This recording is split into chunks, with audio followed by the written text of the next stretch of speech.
Hey y'all, today we're showing how we make smoked chicken burgers. Alright, so we got about 5 pounds of boneless, skinless chicken thighs. We use dark meat when we make our burgers because, for one, the dark meat tastes better whenever it holds up better, it doesn't dry out, especially when you're smoking it low for several hours. So we got 5 pounds here. We're going to make enough to where we have enough to go in the freezer. So we've got the smoker going, so we might as well use all the space that we have.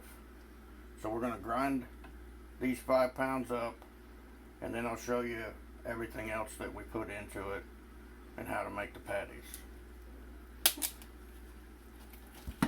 Also, when you buy these boneless, skinless chicken thighs, I've found that they're not always so boneless. So what I like to do is I take each one and I just feel and make sure there's not a big, because I've found great big chunks of bone in them. Another reason I like to use these is I don't have to cut them up. If I use a big chicken breast, I got to cut it into strips in order to get it to go into the grinder. With these, I just drop them right in.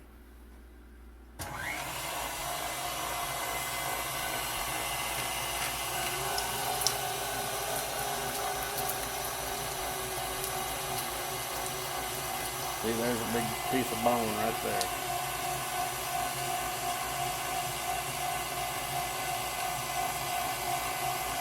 Big hunk of bone in our boneless, skinless chicken thighs. So you want to make sure you feel it because this grinder will chip it up into little pieces.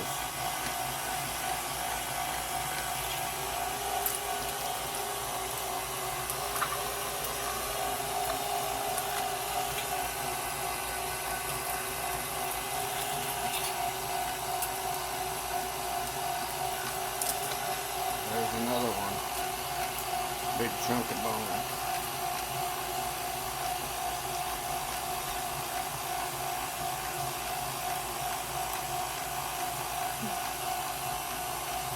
Big piece of bone.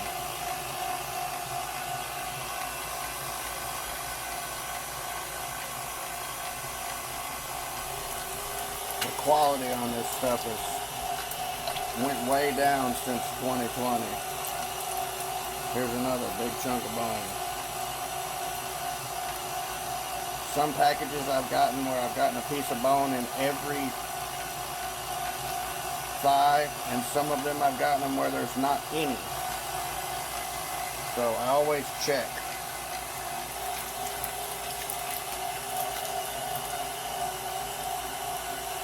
Even this one. This may be the one with all of them.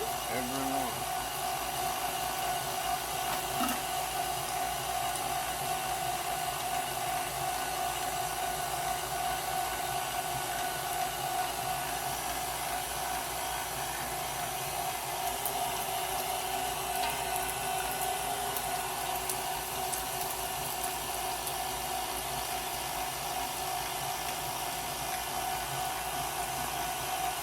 And when you're grinding this much meat, you need a really big bowl. Yeah. And we need a big bowl too because we're going to mix other things in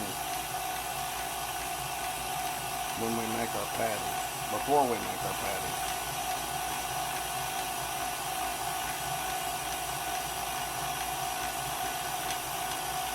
I guess that's another one, huh?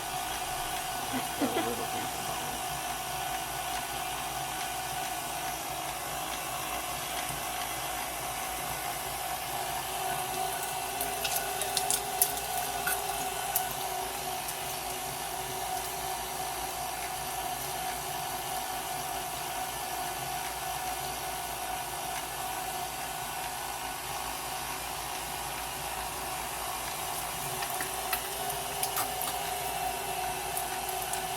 It is a little messy too, so be prepared. Sometimes it spits at you.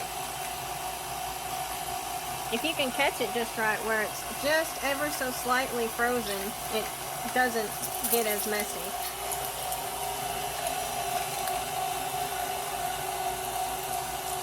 But you can buy You can buy ground chicken, at least at our Walmart, already ground. You don't have to go through all this. We like to grind our own. There's another big hunk of bone.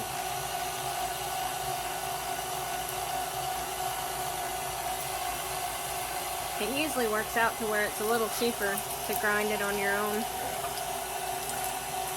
And you don't have as much, like they put a lot of water and stuff in their ground meat.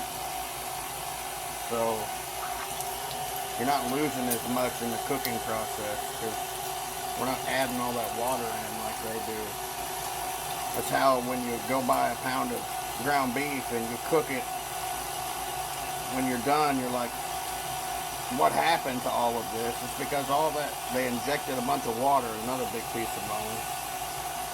They inject a bunch of water into the meat so that it bulks it up. That way they can charge you for it.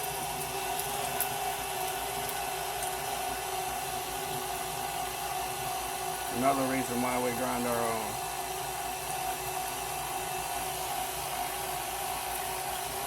And also when you're grinding your own meat, your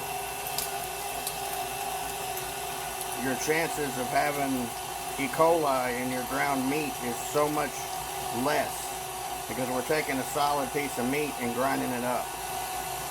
And we use it the same day that we grind it. Like we don't grind it all at once and then refreeze it. Because that's where your E. coli comes from, is the surface area on the ground meat.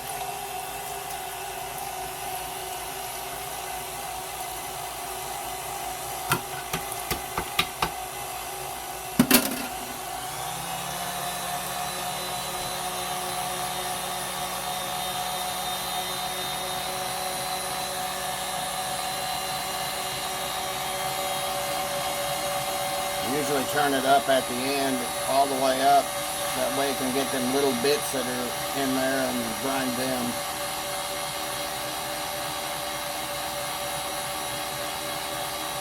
It's usually not very much, a tablespoon or so, but that's it. That's our ground chicken.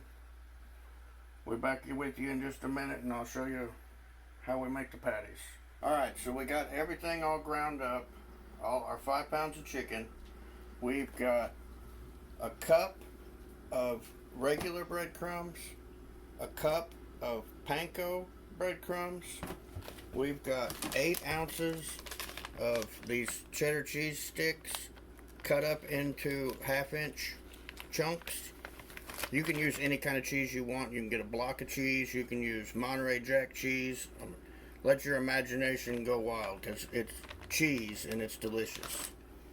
We got 2 eggs, and we've got our 2 favorite barbecue seasonings. This is one that we make ourselves, and this is one that we buy. So what we're going to start off with is we're going to add our barbecue seasonings. So I'm going to do 2 tablespoons of this one, and experiment with, there's thousands of barbecue seasonings and barbecue rubs out there. Just because it says it's a rub doesn't mean it won't be good in something like this. This is a rub and it's delicious in this kind of stuff. On burgers of any kind. Yes. You can use this as like a general purpose seasoning even. Like a house seasoning. It's almost how we use them. Yeah. Yeah, we put it on there. We use it like seasoned salt. So I'm going to do a couple of tablespoons of that one. And then I'm going to do 3 tablespoons of this one. You want to make sure seasoning is everything. Where people go wrong with barbecue and smoking is they don't season it enough. As you're smoking the meat, the juices from the meat tend to wash out the seasoning. So you have to over season things to begin with. So if it looks like I'm putting a lot on there, it's because I am. Because I know I've made this before. I know how I should season it and how it turns out in the end. So we got our seasoning in there. We're going to put our 2 eggs. We're going to put our 2 cups of breadcrumbs. And what this does is it helps bind everything together, because this chicken doesn't have a whole lot of fat in it. It doesn't want to bind and stay together as patties. So we add that to help it bind together. And also it binds together better so it doesn't fall through the smoker grates when it's on the smoker. So we're going to add our cheese chunks. Make sure they're all separated. You could probably even use like high temperature, like sausage cheese, I think is what they call it. It's like a high temperature cheese. But I think this will work just fine. We're going to mix this all together like we're making a big meatloaf.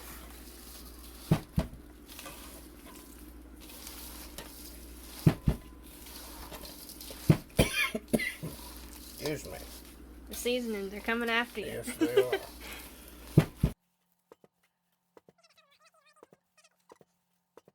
So what I do is I just keep folding it over on itself. And when I come around, I kind of mash it back down. And then I pick it up, and then I fold it and mash it back down. Fold it and mash it back down. And just make sure you want to get everything really well incorporated. I'll tip my bowl over there.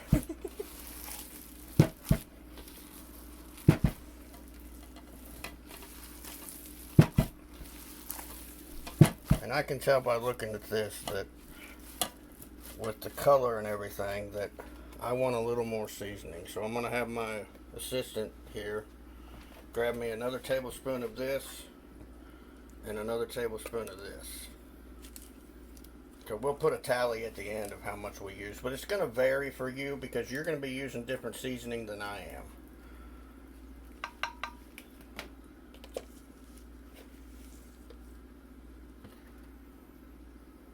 Alright, I think that'll be perfect. So we'll spread that out a little bit and then just do our folding. But you can see how it almost changes the color. It gives it, because of all the paprika and all the stuff in the barbecue rub, it turns the meat mixture almost a little orange. And I kind of know by sight. I don't measure things whenever I cook, especially with seasoning. I just season it until it's good. And I know generally where it's good and how much to put in. I've done it enough. A lot of people get scared of seasoning. My gloves are coming off. It's getting so sticky. But this is what you want. You want it nice and sticky. That way it'll hold together in the smoker really well.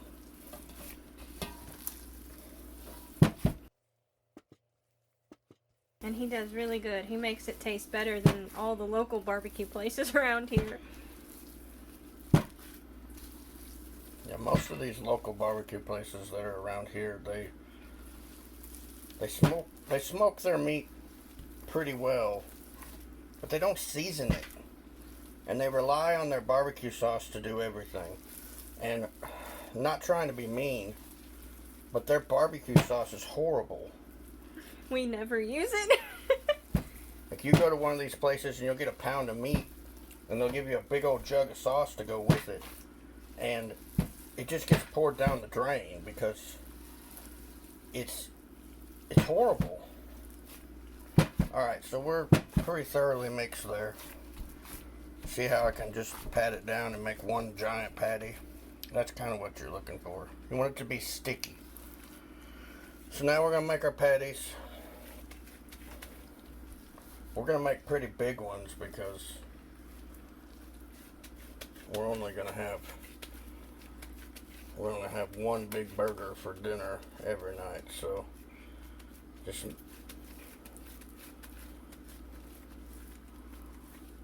we'll make pretty good sized ones. Like, these are probably, I don't know, a third pound or so each. And we'll about that size. They're big, a little bigger than your hand.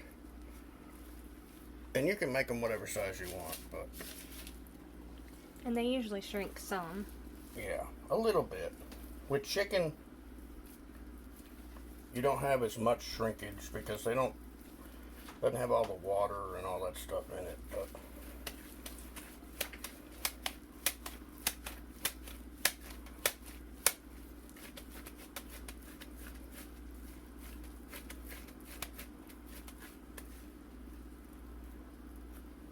Tuck that cheese in there just a little bit. Make sure it don't fall out.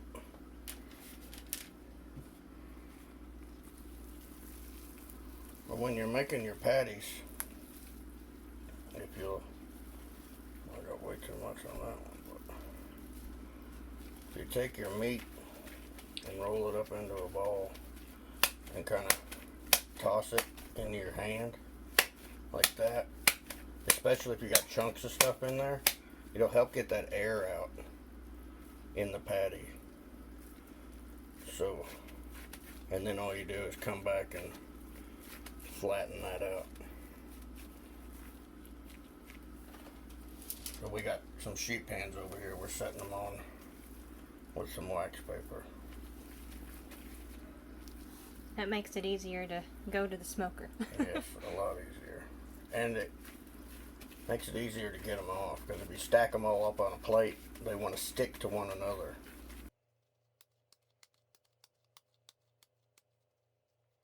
If you're worried about the mess, you can even do all this outside, like on your deck or your patio or out in your yard, whatever. And you can use gloves and it makes it not as bad too. Yeah. But generally I make all this, and once everything's done, the first thing I do after I pull everything off is go get in the shower, because I hate the way smoke. I love the way smoked food tastes, but I hate the way smoke smells. So. And it stays on you too. Yeah, it penetrates everything. Your hair, your clothes, your shoes. So generally that's what I do, is like, the first thing I do is get in the shower and get that smoke smell off of me.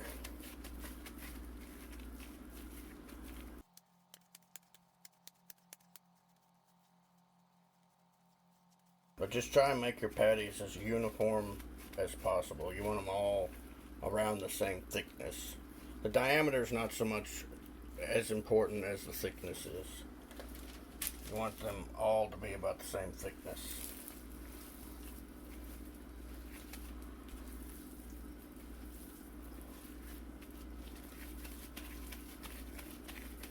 And make sure you're getting some of your cheese chunks in every one. You don't want to be the unlucky person that gets a burger that doesn't have any cheese chunks in it.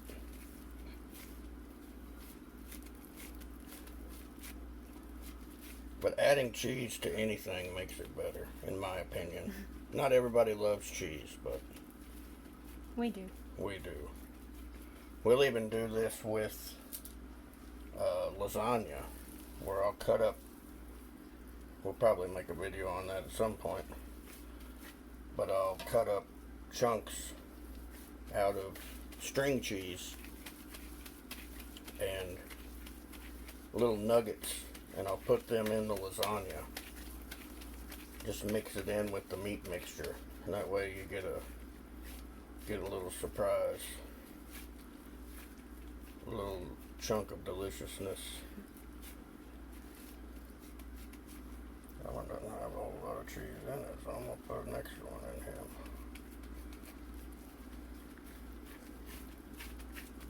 We even add cheese to our breadsticks whenever we make lasagna. We like cheese so much. That's so good.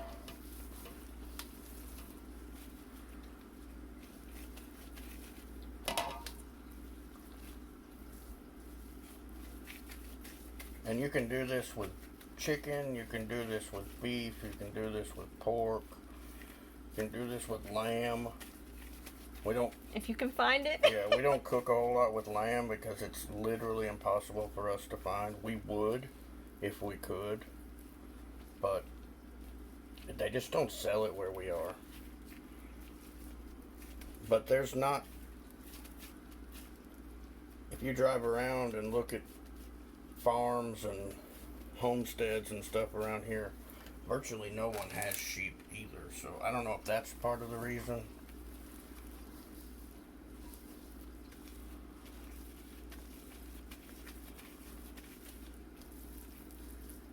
But you would think with how everything comes from everywhere nowadays that we would be able to get it. But I think we found it one time. Yep, one time. And we made a taco dip out of it. Like nacho with Velveeta and all that stuff. And wow, was it amazing. It was. We were really sad when we couldn't find it anymore. But that's the way it is around here is we'll go to the store one day and we'll be able to find something, and the next time we go, it'll just be gone and you'll never see it again. There's a certain store, not to mention any names, but they have a big W in the start of their name and their logo is blue, and they're everywhere in the United States. But they're the worst at that. You'll find a product that you love and you'll buy it. You'll buy it for years. And then one day they just quit carrying it and you'll never find it again there. So, all right, all our patties are made. So what I generally do now is I'll take these and I'll slide them into the freezer while I go get the smoker ready. So that's what we're gonna do, and then we'll see you out at the smoker. All right, y'all, we're out here at the smoker. I got the smoker fired up. It's heating up now. We use apple chips for our smoking wood. You can use whatever kind of chips you like. Some people like mesquite, hickory. I like generally the fruit woods. So I've used apple, I've used peach, I've even used plum before, and it does really good. I don't like the flavor of mesquite so much. It's a little too sour for me. Hickory can be a little sour, but generally the apple wood is a more mild smoke, and it's not as sour to the taste after you've smoked something in it for 3 or 4 hours. So we need this, and we need some water, because we need to keep our water well full so that we keep the moisture up in the smoker. All right, y'all, we're out here at the smoker. We got our burgers out of the freezer. We have the water pan filled up. We've got our smoke already starting to roll. The smoker's not quite heated up all the way yet, but that's okay. So we're gonna put our burgers directly on the racks. See how the burgers they've firmed up because they've been in the freezer. So I can literally hold them like this and they don't turn into mush. That's why I put them in the freezers, because it stiffens them up a little bit. That way you don't have to worry so much about them falling through the grates. But with chicken, I generally don't have that problem, especially using the egg and the breadcrumbs as a binder. So you just want to make sure that your burgers have a little bit of air gap between them. You don't want them touching. And I generally try to make sure, and sometimes you can't do this, but if you can, it's great. Make sure that they're supported. Like, see, I'm putting the very edge of it right up against the rack, and the very edge of this one is right up against the wire on the rack. That way, if they do want to kind of sink down, they can't sink down very far. So we're just going to stack all these on our rack. We're going to do 4 on this rack, and that'll give us 4 for the next rack. So way they got plenty of air, because if you pack stuff in too close, the smoke can't get to it. So the more air gap around it you can give, the better.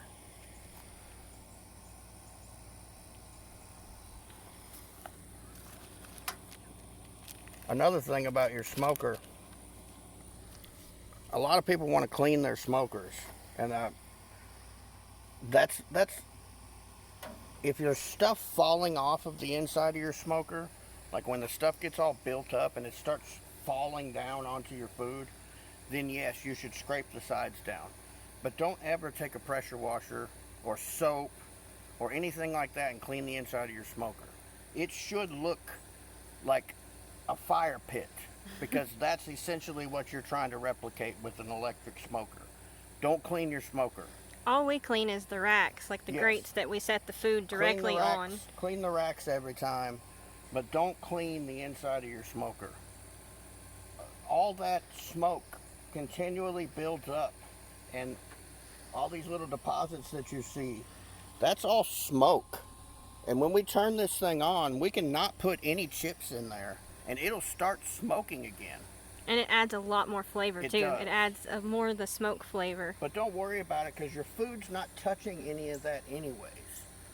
Now, I have smoked to the point, like if I'm smoking a turkey or something like that, something with a lot of moisture in it, it will steam up in there, and it'll cause them deposits to want to start falling off. And what I do if that happens is I'll just go with a putty knife or a scraper of some sort, and I'll scrape all that stuff out and just leave it at the bottom. Like, I don't even clean it out. I leave all that stuff at the bottom. But that's a big mistake I see a lot of people doing, is they want to clean their smoker. Your smoker is not your barbecue grill.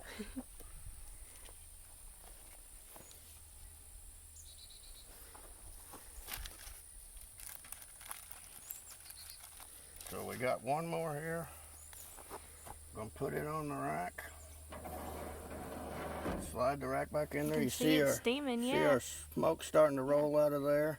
Smoke, not steam. Got water in our well. We're gonna change these chips after about 2 hours. I found, at least with my smoker, because you can only put about 2 cups of chips in the little chip container. I found that after about 2 hours, it kind of runs out of smoke. So I generally try and change it, unless I'm smoking something big, I'm smoking it overnight, then I'll let it sit overnight.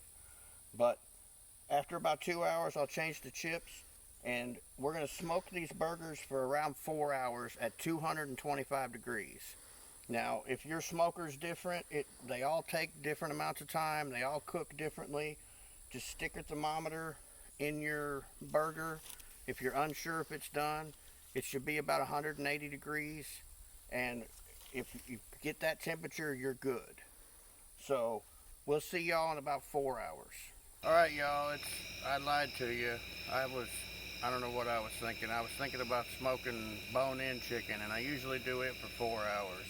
So it's been 3 hours, and our chicken burgers are done. Carrie, to show you what they look like. Got a nice smoke on them. Cheese is bubbly. You can kind of they'll feel a little spongy when they're done.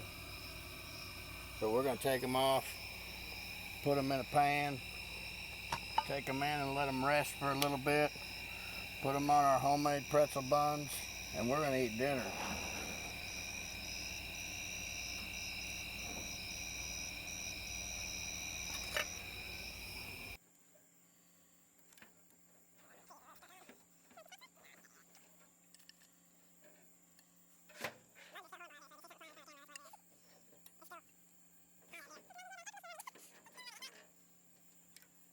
Get them all on a pan. We'll take them in and let them rest for a little bit.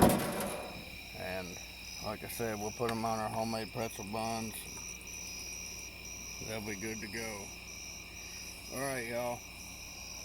So we'll flash up a picture of what they look like on the buns and everything. We'll also have a video coming out. I'm not sure if it'll come out before this or after this, but be sure and subscribe, because you'll want to see how our homemade pretzel buns are made. And other than that, we'll see y'all next time. Take care.